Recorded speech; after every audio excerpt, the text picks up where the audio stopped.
Futbola klubā Liepāja aizvada šo sezonu Latvijas valsts vienības kapteinis. Nu, un vārti. 1-0 Latvija vadībā.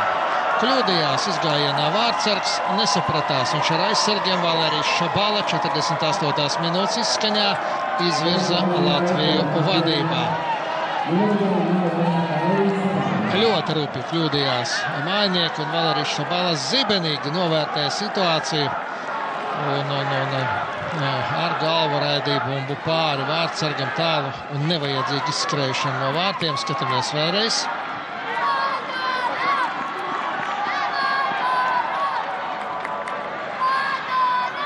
Pols pārkāpa nerakstītu vārtsarga likumu. Ja tu ej izgājienā, tad ej līdz galam.